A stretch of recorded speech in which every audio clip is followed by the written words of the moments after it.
On 13th of November 1942, aboard a dimly lit flagship, Admiral Isoroku Yamamoto paused. He listened to reports from Guadalcanal. That night, his fingers tense on the rail, sensing something had changed. The Japanese Navy had ruled darkness for decades, training crews to fight by instinct, alone trusting night to be their shield. Across the Pacific, unknown to Yamamoto at that moment, quietly, American radar screens glowed with promise. On 12th November 1942, U.S. sailors had fought blind terror, learning how to see in the dark. Radar pulses, cold and mathematical at sea, now guided guns with lethal calm. For Japanese admirals, masters of night engagements, this was unthinkable, almost heretical. In Tokyo, staff officers sifted battle damage, numbers replacing honor, questions replacing certainty. They whispered about American destroyers, somehow firing first without seeing targets, killing before flares bloomed. At sea near Guadalcanal, on iron decks slick with spray, quietly confidence began to fracture. Yamamoto understood innovation, perhaps. He feared surprise more than numbers, and surprise now favored America. This realization did not arrive with explosions, but with silence, uneasily, stretching between radio calls. By mid-November 1942, the night itself felt compromised, no longer loyal to Japan. What Japanese admirals would soon say openly, in private rooms and tense corridors, would reveal shock. The balance of the Pacific War, unseen but decisive, irreversibly had begun to tilt. And as dawn approached, suddenly, Japanese commanders waited for answers, unaware how exposed they were. That waiting, collectively, heavy with pride and fear, marked the moment before revelation. In the darkness over the Solomon Islands, their history shifted quietly, before anyone spoke. On November 14, 1942, inside a reinforced briefing room in Tokyo, Vice Admiral Nobutake Kondo read dispatches twice. The language was cautious, restrained yet between lines. The implications were catastrophic for Japanese doctrine. American ships, somehow, were detecting formations before visual contact, striking first, withdrawing intact. Kondo remembered decades of training, night torpedoes, flare tactics, practiced endlessly in peacetime waters. Those methods assumed darkness was neutral. Now darkness had chosen a side. At Truk Lagoon, on 16th November 1942, senior officers gathered. Quietly, doors closed, voices lowered. One admiral spoke carefully, admitting American radar had nullified Japan's greatest advantage. Another dismissed it as exaggeration, yet his hands trembled, betraying doubt. Combat reports from Guadalcanal were relentless. Times logged, bearings precise. It's too accurate to deny. Japanese lookouts never saw muzzle flashes. Shells arrived before eyes adjusted. For the first time, Imperial Navy veterans felt hunted, not hunting. Kondo asked a single question, blunt and chilling. How do they see us first? The answer, radar, sounded clinical, foreign, almost insulting to seasoned seamen. On 18 November 1942, engineers presented explanations. Wavelength scopes, rotating antennas. Some admirals listened, others stared through cigarette smoke, unwilling to accept technological defeat. To them, victory had always been spirit, training, resolve, not invisible waves. Yet the sea did not care for belief, only physics and timing. In private diaries, officers confessed fear, not of American courage, but American precision. If night no longer protected Japanese ships, then every engagement favored U.S. industry. Numbers mattered when surprise was gone. Factories mattered when skill was equalized. By late November 1942, the realization spread, unstoppable, corrosive to morale. The Americans had not just learned night fighting, they had rewritten it. And now Japanese admirals faced a future where tradition could not save them. The question haunting them was simple, devastating. How to fight an enemy who always sees first. On 25 November 1942, aboard the battleship Yamato, Admiral Isoroku Yamamoto listened without interrupting.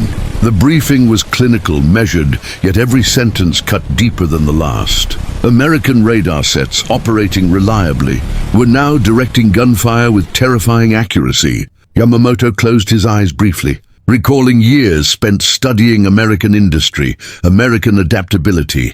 He had warned Tokyo, on 7th of December 1941, that a long war favored the United States. Now proof arrived not in factories, but in darkness stolen away. At sea, near Guadalcanal on 30th November 1942, another night battle confirmed the nightmare.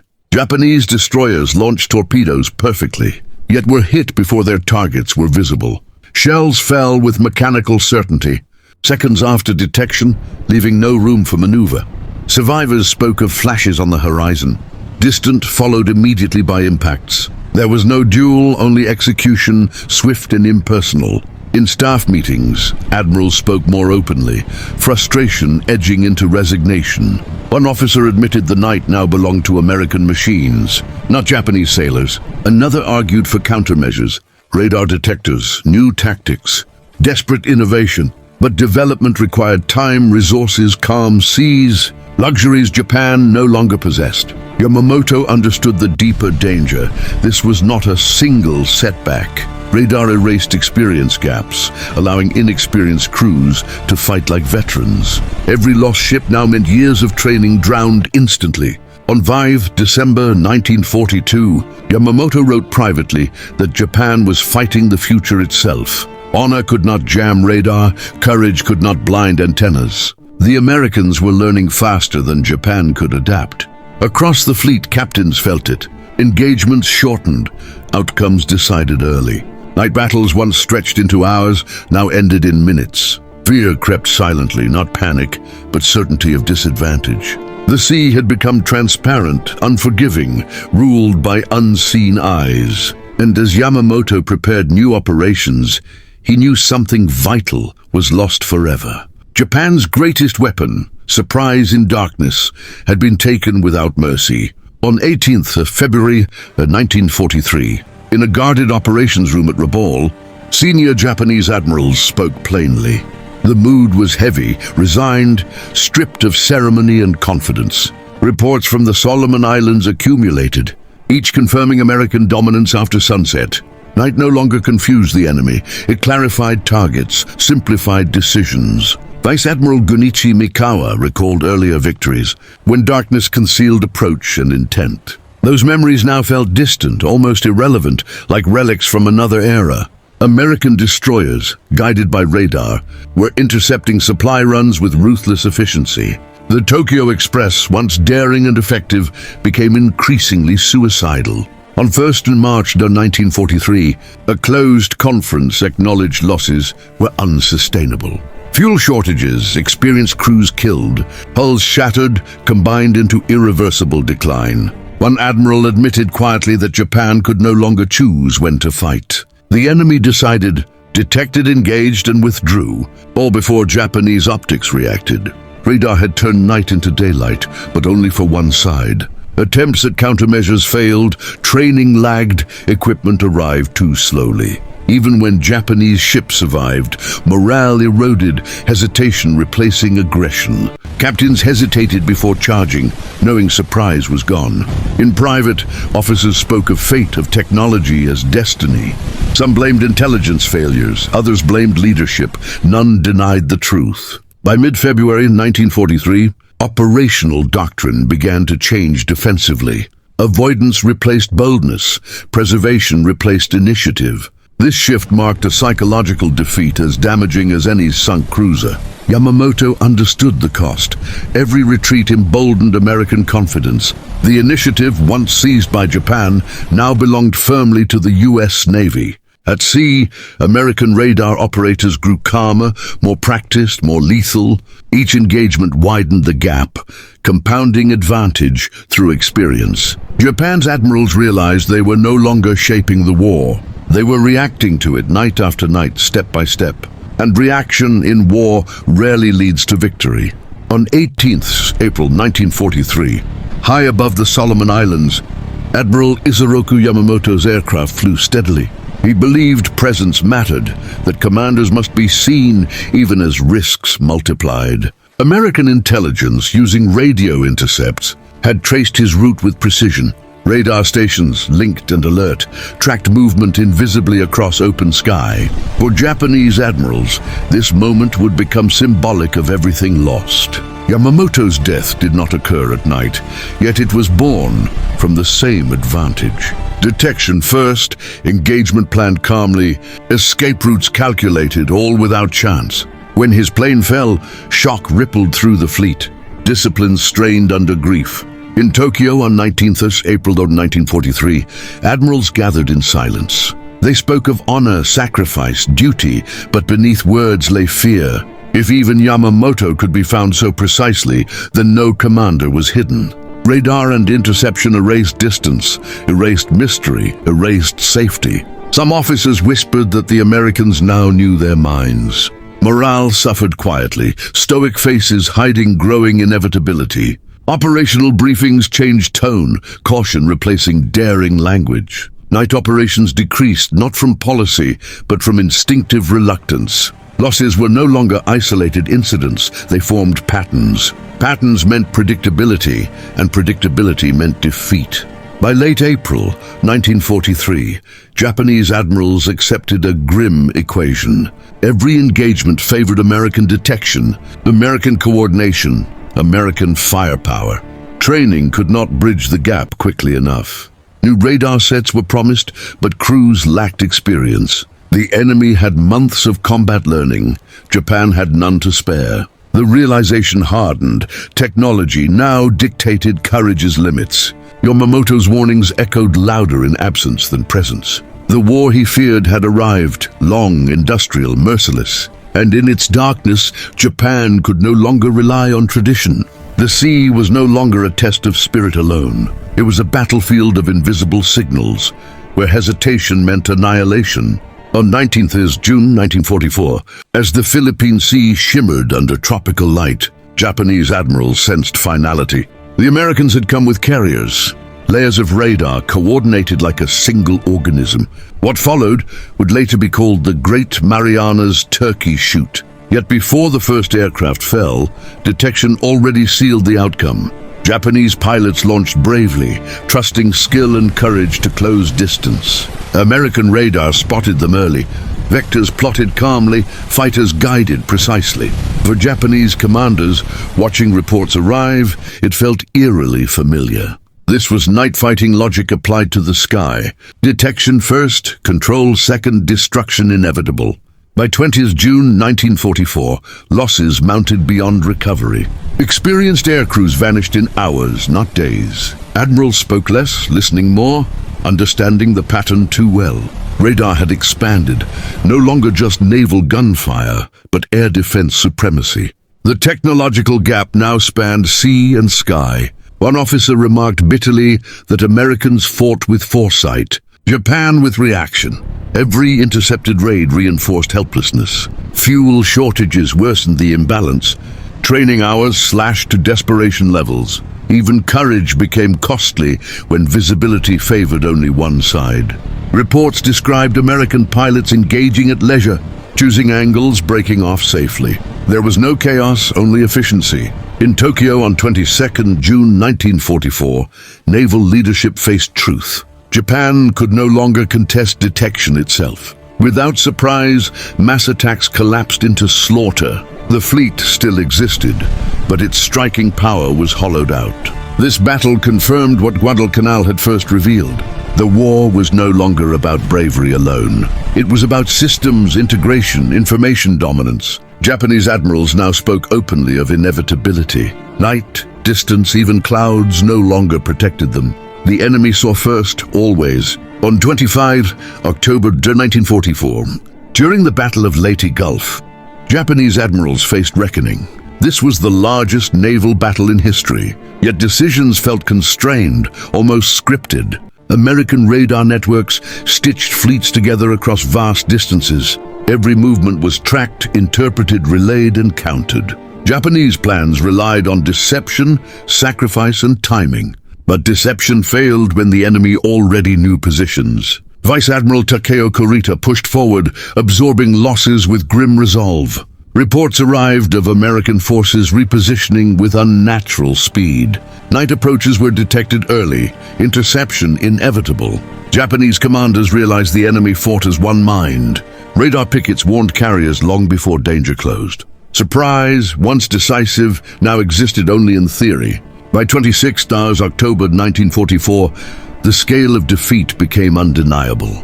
Ships were lost not in duels, but in converging strikes. Every withdrawal was observed, every advance punished. Some officers spoke of destiny, others of betrayal by technology. Faith in traditional tactics finally collapsed. The battle demonstrated complete information dominance. Japanese admirals now understood their role had changed. They no longer dictated battles, they endured them. In private reflections, officers admitted fear of invisibility's end. The sea no longer concealed intent or movement.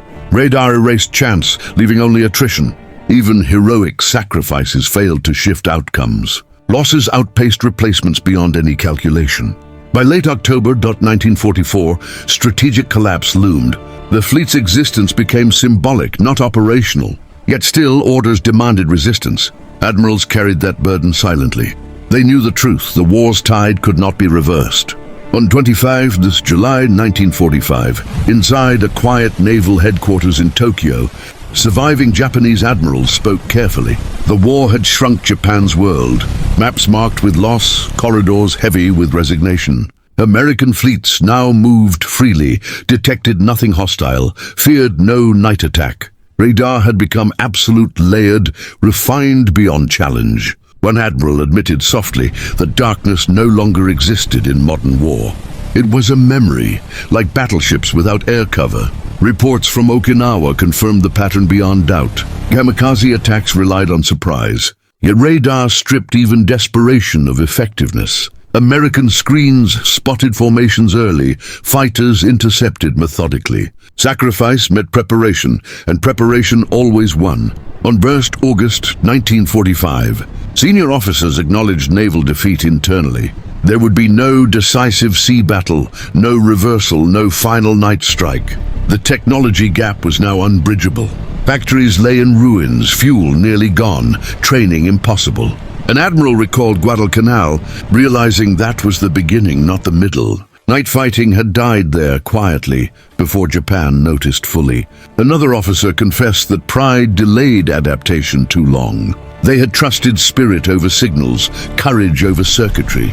American radar crews now operated with boredom, not fear. Targets appeared like routine exercises. The human cost felt unbearable, lives lost to invisible eyes. By late July 1945, surrender was discussed indirectly. Language remained coded, but meaning was unmistakable. The sea no longer offered hope. For men who built their lives on naval mastery, this was unbearable truth. Technology had rewritten war faster than honor could respond. Japan's admirals were not defeated in one battle. They were outpaced step by step, signal by signal. The night they once owned had vanished forever. On 9th August 1945, as news reached Tokyo, Japanese admirals sat motionless. Another city destroyed, another proof of overwhelming American capability. This was not naval radar, yet it followed the same logic. Detection, calculation, execution, all beyond interception or response. The war had become a contest Japan could no longer even enter. In naval headquarters, officers reflected quietly on lost moments. Guadalcanal returned again, that first shock in darkness. They now understood how early the outcome was shaped. On 10th August 1945, discussions turned toward preservation of the nation. The fleet, once pride of empire, lay scattered or sunk. No admiral spoke of counterattack. There were no illusions left. Technology had decided the war long before this day. Radar was only the beginning. American integration of intelligence, industry, and command had crushed resistance. For these men, trained in decisive battle doctrine, this reality was humiliating. They had prepared for one night, one victory. Instead, they faced endless visibility. One officer admitted that Japanese naval thought was frozen in the past. Honor demanded sacrifice, but sacrifice without effect became meaningless. By mid-August 1945, final orders approached. The sea was silent, no fleets maneuvered. Admirals awaited instructions with heavy hearts. They had fought bravely, yet bravery was no longer decisive. The Americans had mastered the unseen. Signals, waves, electrons had replaced instinct. The night itself was conquered. As surrender discussions intensified, the truth settled fully. Japan had lost control of time, distance, and darkness. That loss made everything else inevitable. On 15th August 1945, as the Emperor's voice carried across Japan, naval admirals stood still. The words were calm, measured, yet they closed an era built on steel and night. For these men, surrender was not just political. It was technological acceptance. The sea they once commanded had rejected them long before this moment. In quiet rooms, officers reflected on what truly defeated the Imperial Navy. It was not a single battle, not Midway, not Leyte alone. It was the loss of invisibility. American radar had stripped mystery from war, turning oceans into transparent maps. Japanese admirals now admitted what pride once suppressed. Night-fighting supremacy had been the heart of their doctrine. When it failed, everything else followed. An officer recalled early confidence, believing Americans lacked spirit for darkness. That belief died at Guadalcanal, though it took years to accept. By the end, American sailors fought without fear of night. They trusted screens, voices, procedures, invisible certainty. War became predictable for them, and predictability meant survival. For Japan, war remained emotional, reactive, human against machine. That imbalance proved fatal. In post-war reflections, admirals spoke with rare honesty. They said the U.S. Navy did not simply outgun them. It outlearned them. Radar was not just equipment, it was a philosophy. See first, decide first, strike first. Once mastered, it could not be undone. The night, once sacred to Japanese sailors, became hostile territory. Tradition could not adapt fast enough. Honor could not block signals. Courage could not confuse antennas. The future arrived silently, through static and green screens. And when Japanese admirals finally understood this, the war was already lost.